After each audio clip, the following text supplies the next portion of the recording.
Meu nome é Igor Silveira, sou CEO da empresa Melvin, que tem como principais produtos o software e hardware para manutenção.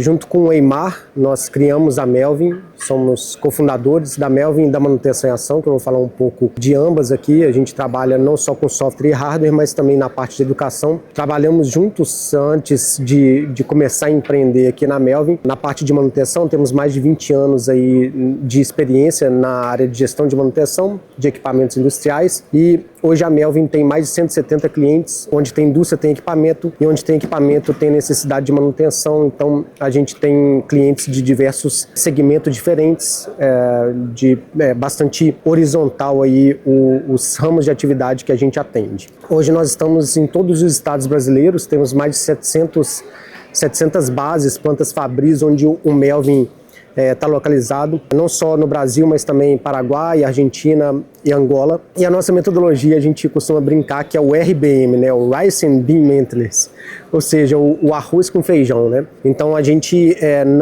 antes de querer implementar técnicas muito avançadas de gestão, a gente faz o básico bem feito, o 80-20 ali, o que de fato funciona. E o que é esse básico bem feito, né? O que a gente chama de arroz com feijão? Basicamente eu gosto de colocar aqui país do futebol, então fácil de entender, né? É a estrutura tática de uma equipe de manutenção. Então, basicamente, a gente divide aqui a execução, quem executa de fato a atividade, ali a substituição de um rolamento, a lubrificação, por exemplo, ela é a execução, é quem marca o gol, quem está ali na linha de frente, né? Quem está para atingir o objetivo principal, que é marcar o gol. O PCM, ele já atua no meio de campo fazendo toda aquela rotina, então ele liga a bola da defesa ao ataque, ele faz a bola movimentar, ele dá o ritmo de jogo.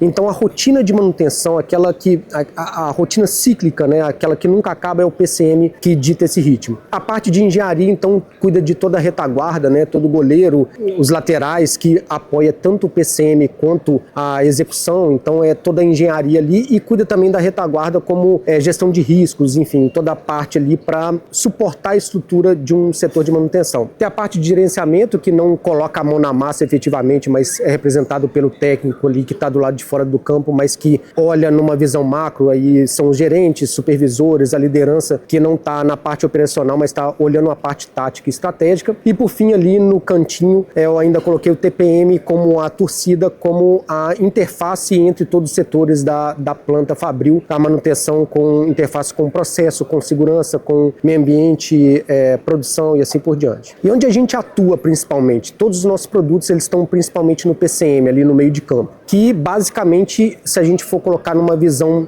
bem simples, né, do PCM, bem direto ao ponto, a gente pode simplificar ele em 5 passos, né? Primeiro, a detecção de falha, ou seja, antes de eu atuar, eu preciso saber que falha que vai acontecer, né, previamente. Depois o planejamento, a gente chama de planejamento o aprovisionamento de recursos. Então, se eu vou precisar de materiais, se eu vou precisar de serviços, se eu vou precisar de mão de obra, então planejamento.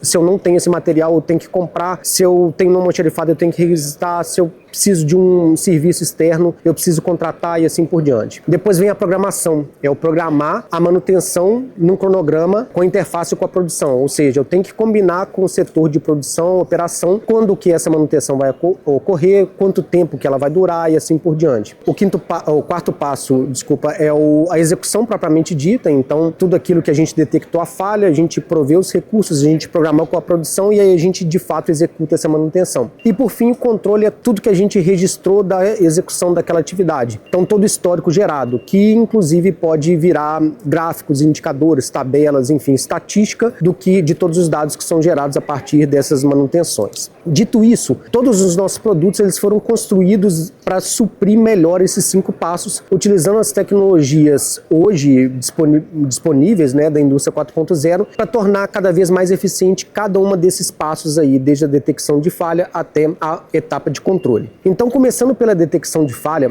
a gente tem sensores IoT, sensores sem fio, né, que monitoram vibração e temperatura. Então, ele é posicionado, ele é imantado, fácil de ser aplicado em um equipamento. A gente posiciona ele o mais próximo possível de onde a gente quer monitorar. Então, se a gente quer monitorar um rolamento, por exemplo, a gente vai posicionar esse sensor o mais próximo possível desse rolamento. É muito rápido a instalação, é só imantado, né? Então ele é só pregar ali.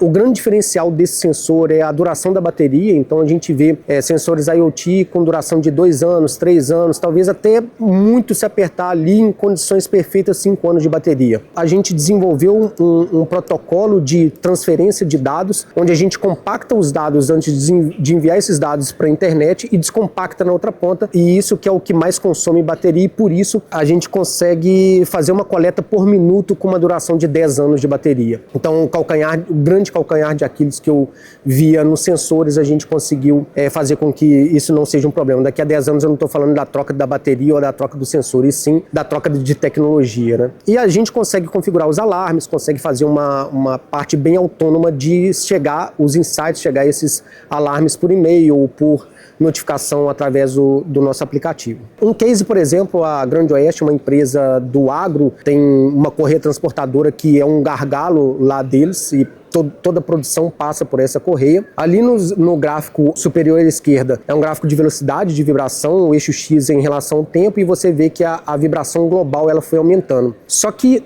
a gente já conseguiu isolar, isso é padrão do sistema, a gente isola essa linha de tendência em relação a altas frequências, fazendo um filtro passa alta que é de envelope, a gente chama de envelope pico, justamente para a gente ver essa tendência em relação a rolamentos. Então o gráfico superior à direita aqui já é o gráfico isolado para rolamentos, para você ver essa tendência, e você vê a linha vermelha ali que a tendência também ela era progressiva. A gente conseguiu ver no gráfico inferior esquerdo aqui na FFT desse envelope que de fato as frequências de falha ali, os harmônicos batem com a frequência de falha do rolamento, então só para poder ver que de fato era uma falha de rolamento. E aqui embaixo no inferior à direita a gente já vê a vibração global antes e depois da troca do rolamento, ela estava muito superior e ela abaixou de uma vez só depois da troca do rolamento, e de fato quando foi retirado o rolamento viu que ele estava danificado. A segunda etapa dos 5 passos ali nós estamos falando do planejamento, e quando a gente fala de planejamento, a grande maioria das empresas tem um ERP rodando ali, seja um SAP, seja o TOTO, seja qualquer outro sistema. E aí o Melvin integra com isso, ou seja, a grande maioria das nossas integrações um material chega na empresa, ele dá entrada nesse ERP com a nota fiscal e automaticamente esse material dá entrada no Melvin. A requisição é feita pelo Melvin e automaticamente é feita no ERP de volta. E a gente pode criar tanto uma camada completa do Melvin como integração em cima de qualquer ERP, como também a gente pode fazer essa integração de materiais sendo requisitado e entrada e saída de materiais, tudo em tempo real. O terceiro passo, então, é a programação, é o cronograma semanal de atividades. Desde a primeira versão do Melvin, a gente tem essa tela que é um Kanban muito simples de clique e arrasta de ordens de serviço para você ir programando para as pessoas no dia, né? As colunas aqui, as colunas são os dias da semana, as linhas são os executantes. E aí a gente clica e arrasta esses bloquinhos aqui que são as ordens de serviço para o dia e para a pessoa que a gente gostaria de programar essa atividade, e aí a pessoa está com o aplicativo dela ali, ela vai na programação dela, já estão todas as ordens de serviço programadas para ele. Porém, assim, eu já atuei como programador, minha equipe inteira ali que está no stand também já atuou como programador, e a gente entende que é um trabalho muito repetitivo, por várias vezes a gente faz as mesmas coisas, né? A inspeção toda segunda-feira dessa pessoa, terça-feira aquilo, quarta. Então a gente começa a ter um padrão. O que a gente fez? Nós desenvolvemos uma inteligência artificial junto com a Universidade Federal de Goiás, que tem um dos maiores centros de inteligência artificial do Brasil, onde ela vai buscar entender o padrão de programação do programador anteriormente. Então a gente precisa de 20 a 25 semanas de programação para trás para entender o hábito desse programador e replicar de forma similar. Ou seja, ele tenta adivinhar o dia e a pessoa melhor para aquela execução da ordem de serviço, e faz toda a programação de forma autônoma. Então eu consigo treinar essa IA semana a semana, fazer quantos treinamentos eu quiser, e eu consigo com um clique já ter toda a divisão de programação de todas as ordens de serviço. É claro que se a gente faz alguns filtros aqui, a gente consegue uma eficiência melhor da programação, mas o fato é que a gente não está substituindo por completa a programação, e sim diminuindo bastante desse tempo. Então a pessoa que ficava 3, 4 dias fazendo a programação para a próxima semana, ele em algumas horas faz a programação inteira, para uma empresa de maior porte, né? O quarto passo, então, dos 5 passos do PCM, nós estamos falando da execução. E aí a gente faz tudo pelo aplicativo, né? Então, trabalhei por mais de 20 anos trabalho, né, nessa área de gestão de manutenção, e eu, como ali líder de PCM, depois supervisor, gerente de manutenção, eu sempre via as pessoas brigando com a impressora, brigando com o grampeador, brigando com várias coisas que não geram resultado nenhum e que precisa ali para a impressão da ordem de serviço, inevitavelmente. Então, hoje, com o celular, não faz o menor sentido, né? Inclusive na baixa das ordens de serviço. Então, o próprio executante clica ali no play e ele vai executar a ordem de serviço, clica no pause para ir almoçar, por exemplo, no play de novo. Então, isso tudo vai contando o tempo de ação dele, ele pode tirar foto, gravar vídeo, gravar áudio, tudo isso fica como histórico. E a gente tem um aplicativo offline também, naqueles momentos que a gente não tem internet, a gente baixa as ordens de serviço para o próprio celular, executa e depois volta com essas ordens de serviço. Então aqui, por exemplo, é um caso da Renaudet, que produz perfumes, cosméticos, etc. A gente fez uma visita na planta deles e aí eles estavam mostrando ali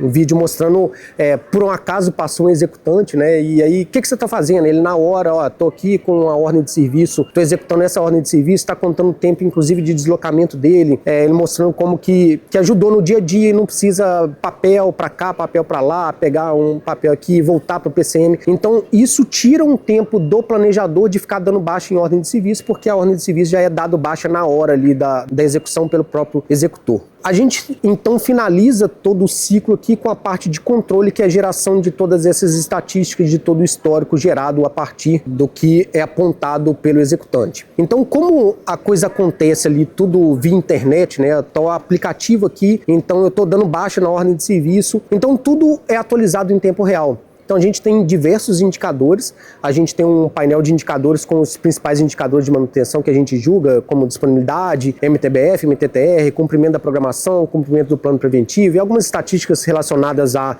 ordem de serviço, percentual de status de ordem de serviço, de tipos de ordem de serviço, assim por diante. Além disso, tem várias empresas que têm algumas particularidades, alguns indicadores que são particulares daquela empresa. E aí a gente tem integração nativa com o Power BI. E você não precisa sair do Melvin para estar dentro do BI. O BI carrega dentro do Melvin. A empresa, inclusive, não precisa ter o Power BI para... O BI é nosso, né? Então, a gente customiza o indicador que a empresa quiser, da forma que quiser, em forma de tabela, indicador, etc. A gente tem indicadores de monitoramento de algo que a gente está monitorando, como, sei lá, orímetro ou uma chapa de desgaste que eu meço toda semana ali para ver o desgaste que está tendo, ou temperatura, ou o que for. A gente tem isso, qualquer medição que a gente queira fazer, a gente tem isso plotado em gráficos também. E a gente também desenvolveu uma outra IA para cálculo de confiabilidade. Então isso é bastante interessante porque confiabilidade, para mim, a parte quantitativa sempre foi muito teórica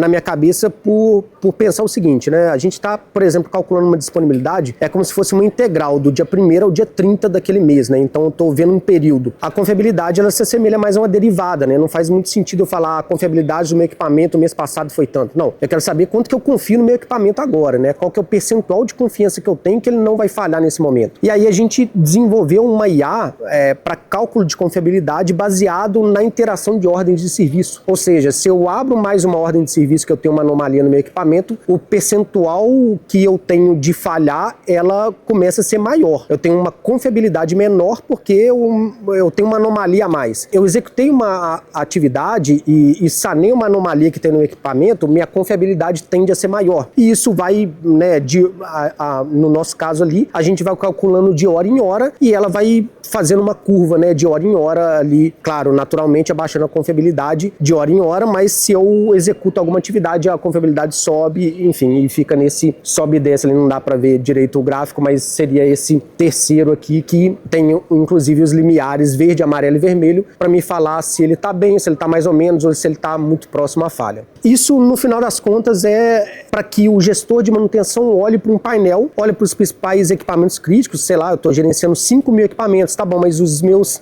20 principais, eles estão no verde, amarelo, vermelho. Probabilisticamente ele está próximo ou não da falha. Então é mais para dar essa gestão. Porque isso nós estamos utilizando puramente o histórico de ordem de serviço, então eu não estou avaliando em relação à natureza do equipamento. Se eu estiver monitorando um guindaste ou um edifício, sei lá, um ar-condicionado, ele não consegue enxergar a natureza desse equipamento, e sim é um modelo 100% estatístico, né, probabilístico. E aí a gente consegue, por esse modelo, aproveitar muito melhor o histórico de ordens de serviço para alguma coisa, né, para falar o seguinte, a partir dessa interação das ordens de serviço eu consigo ter mais insights em relação à confiabilidade do meu equipamento, que eu confio que ele vai falhar ou não, ou ele vai continuar rodando aí bem. E aí com isso a gente pode setar alarmes da mesma forma, né? Então chegar a confiabilidade ali do limiar superior para o limiar inferior, ou eu posso setar quando tiver em 50%, eu quero que me mande uma notificação. Então, essa notificação também da mesma forma da preditiva do sensor, ele pode vir através da notificação pelo aplicativo ou pelo próprio e-mail também, pelo e-mail da pessoa, e isso tudo é configurável, né? Então tem todos os usuários, eu posso configurar se esse usuário quer receber a notificação ou não e por onde que ele quer receber a notificação, né? Então, mais uma vez, essa é uma ferramenta para que a gente aproveite do que a gente já faz, a gente acaba sendo um escravo aí da ordem de serviço, né? Tem uma trabalheira danada para manter tudo aquilo e de fato é importante, mas para aproveitar melhor todo o trabalho que a gente tem de controle de ordem de serviço, de manter isso tudo controlado, a gente tira estatísticas a partir dessa interação. Então, a gente integra tudo isso nas nossas soluções voltando, né, aos 5 passos. Então, detecção de falha. A gente pode cercar muita coisa pela inspeção? Pode e vai, né, inspeção sensitiva. Mas a gente tem hoje ferramentas tecnológicas para isso? Tem. Então, através dos sensores hoje, aliás, a maioria das vezes que a gente faz um custo-benefício ali, onde caiba essa execução, de comparar, por exemplo, uma preditiva offline de uma preditiva online, a preditiva online hoje já é mais barata. Então, assim, a gente já consegue hoje disseminar mais, e não só nas grandes empresas, vários dos nossos clientes estão em pequenas, médias empresas que hoje está muito mais acessível esse tipo de tecnologia. Então, na detecção de falha, a gente vem com a parte de análise de vibração e temperatura. Um detalhe importante também de falar dessa parte de análise de vibração e temperatura é que a análise de vibração, ela tende a ser uma ciência exata, né? A gente está tratando de números tudo, mas ela não é tão simples assim, ela tem uma complexidade interessante ali para se trabalhar, ainda mais nós como técnicos, engenheiros, tudo, é um desafio bom de olhar para tudo aquilo e fazer uma interpretação correta dos dados, etc. O nosso grande desafio, como sempre, é assim, tornar mais intuitivo possível, mais simples possível, mais prático possível para o usuário, mas nesse caso sem deixando a coisa mais transparente possível também. Então, qual que é o desafio? Eu tenho um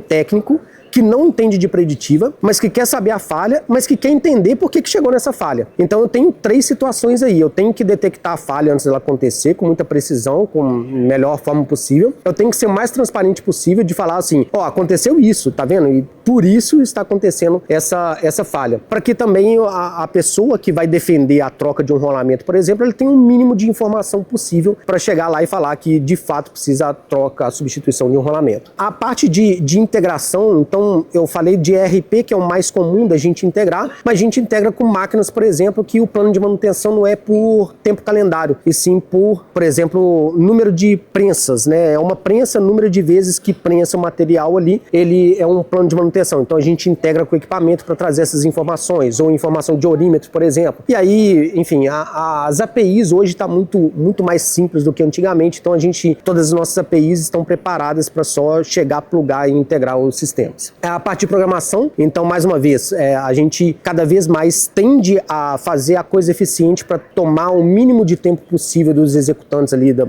seja, aí eu não estou falando da execução propriamente da manutenção, mas de qualquer parte da função da manutenção, seja do programador, do planejador, etc. Então, com a parte de IA aplicada na programação, a parte de execução do mobile, como eu falei também, enfim, não faz mais sentido a gente colocar as coisas no papel, se a gente tá no bolso de todo mundo o celular e a gente pode usar isso. E, por fim, a parte de controle ali com destaque para a parte de confiabilidade utilizando IA. Além de todos esses produtos, né, de software e hardware de manutenção, a gente também tem a manutenção em ação. Hoje é o maior canal de gestão de manutenção do Brasil. Se você vocês digitarem Manutenção em Ação no Instagram, no LinkedIn, no Facebook, no YouTube, vão achar a gente facilmente. Hoje são mais de 260 mil seguidores. A gente tem vários cursos online, um deles inclusive é uma pós-graduação, que é um MBA em Gestão de Manutenção 4.0, e a gente tem hoje mais de 2.500 alunos em 11 diferentes países. Então a gente leva capacitação tanto de forma online como presencial, em BH a gente tem treinamentos presenciais, como em company também a gente pode ir até as empresas e treinar as pessoas lá, seja no Melvin ou não, né?